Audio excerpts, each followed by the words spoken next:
Hello दोस्तों, आपका हार्दिक स्वागत है आपके अपने YouTube चैनल स्पिरिचुअल हब में। आज हम आपके लिए लाए हैं बृहस्पतिवार व्रत कथा।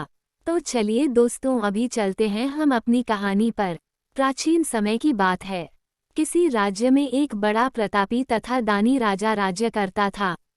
वह प्रत्येक गुरुवार को व्रत रखता एवं भूखे और गरीबों को दान देकर पुण्य प्राप्त करता था, परंतु ये बात उसकी रानी को अच्छा नहीं लगता था। वह न तो व्रत करती थी और न ही किसी को एक भी पैसा दान में देती थी और राजा को भी ऐसा करने से मना करती थी। एक समय की बात है, राजा शिकार खेलने को वन को चले गए थे। घर पर रानी और दासी थी। उसी समय गुरु बृहस्पतिदेव साधु का रूप धारण कर राजा के दरवाजे पर भिक्षा मांगने को आए। साधु ने जब रानी से भिक्षा मांगी तो वह कहने लगी, हे साधु महाराज, मैं इस दान और पुण्य से तंग आ गई हूँ। आप कोई ऐसा उपाय बताएं जिससे कि सारा धन नष्ट हो जाए और मैं आराम से रह सकूं। बृहस्पतिदेव ने कहा, हे देवी, तुम बड़ी विचित्र हो। संतान और धन से कोई दुखी होता है। अगर अधिक धन है तो इसे शुभ कार्यों में लगाओ, कुंवारी कन्याओं का विवाह कराओ, विद्यालय और बाग बगीचे का निर्माण कराओ, जिससे तुम्हारे दोनों लोग सुधरें। परंतु साधु की इन बातों से रानी को खुशी नहीं हुई। उसने कहा, मुझे ऐसे धन की आवश्यकता नहीं है जिसे मैं दान दूं और जिसे संभालने में मेरा सारा समय नष्ट हो जाए। तब साधु ने कहा, यदि तुम्हारी ऐसी इच्छा है तो मैं जैसा तुम्हें बताता हूँ तुम वैसा ही करना। बृहस्पतिवार के दिन तुम घर को गोबर से लीपना, अपने केशों को पीली मिट्टी से धोना, केशों को धोते समय स्नान करना, राजा से हजामत बनाने को कहना, भोजन में मांस मदिरा खाना, कपड़ा धोबी के यहाँ धुलने डालना। इस प्रकार 7 बृहस्पतिवार करने से तुम्हारा समस्त धन नष्ट हो जाएगा। इतना कहकर साधु रूपी बृहस्पतिदेव अंतर्ध्यान हो गए। साधु के कहे अनुसार करते हुए रानी को केवल 3 बृहस्पतिवार ही बीते थे कि उसकी समस्त धन संपत्ति नष्ट हो गई।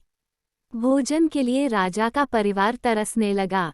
तब एक दिन राजा रानी से बोला, हे रानी, तुम यहीं रहो, मैं दूसरे देश को जाता हूँ, क्योंकि यहाँ पर सभी लोग मुझे जानते हैं, इसलिए मैं कोई छोटा कार्य नहीं कर सकता। ऐसा कहकर राजा परदेश चला गया। वहाँ वह जंगल से लकड़ी काटकर लाता और शहर में बेचता। इस तरह वह अपना जीवन व्यतीत करने लगा।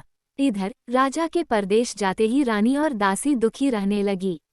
एक बार जब रानी और दासी को 7 दिन तक बिना भोजन के रहना पड़ा तो रानी ने अपनी दासी से कहा, हे दासी, पास ही के नगर में मेरी बहन रहती है। वह बड़ी धनवान है, तू उसके पास जा और कुछ ले आ ताकि थोड़ा बहुत गुजर बसर हो जाए। दासी रानी के बहन के पास गई।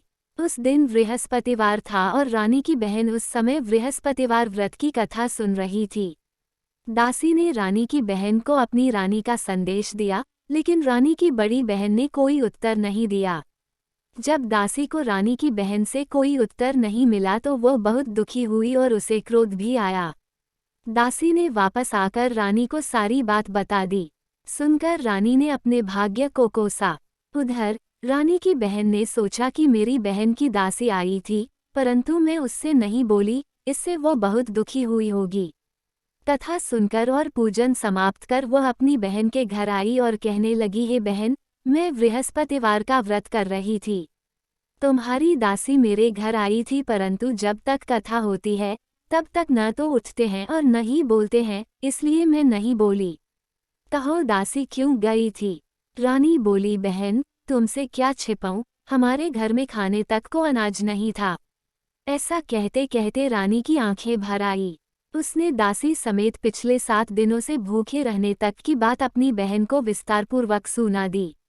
रानी की बहन बोली, देखो बहन, भगवान बृहस्पतिदेव सबकी मनोकामना को पूर्ण करते हैं। देखो, शायद तुम्हारे घर में अनाज रखा हो।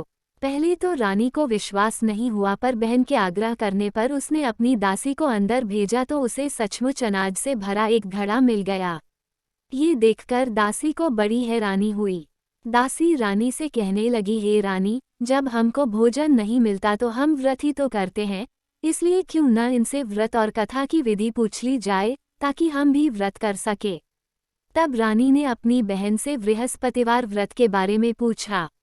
उसकी बहन ने बताया, बृहस्पतिवार के व्रत में चने की दाल और मुनक्का से विष्णु भगवान का केले की जड़ में पूजन करें तथा दीपक जलाएं, व्रत कथा सुने और पीला भोजन ही करें। इससे बृहस्पतिदेव प्रसन्न होते हैं। व्रत और पूजन विधि बतलाकर रानी की बहन अपने घर को लौट गई। 7वें रोज बाद जब गुरुवार आया तो रानी और दासी ने निश्चय अनुसार व्रत रखा। घुड़साल में जाकर चना और गुड़ बीन लाए और फिर उसकी दाल से केले की जड़ तथा विष्णु भगवान का पूजन किया। अब पीला भोजन कहाँ से आए, इस बात को लेकर दोनों बहुत दुखी थे। चूंकि उन्होंने व्रत रखा था इसलिए गुरुदेव उन पर प्रसन्न थे, इसलिए वे एक साधारण व्यक्ति का रूप धारण कर 2 थालों में सुंदर पीला भोजन दासी को दे गए। भोजन पाकर दासी प्रसन्न हुई और फिर रानी के साथ मिलकर भोजन ग्रहण किया। उसके बाद वे सभी गुरुवार को व्रत और पूजन करने लगी। बृहस्पति भगवान की कृपा से उनके पास फिर से धन संपत्ति हो गया, परंतु रानी फिर से पहले की तरह आलस्य करने लगी। तब दासी बोली, देखो रानी, तुम पहले भी इस प्रकार आलस्य करती थी, तुम्हें धन रखने में कष्ट होता था, इस कारण सभी धन नष्ट हो गया और अब जब भगवान गुरुदेव की कृपा से धन मिला है तो तुम्हें फिर से आलस्य होता है।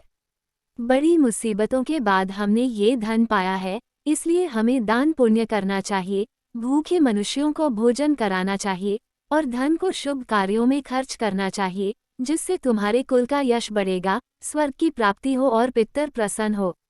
दासी की बात मानकर रानी अपना धन शुभ कार्यों में खर्च करने लगी, जिससे पूरे नगर में उसका यश फैलने लगा।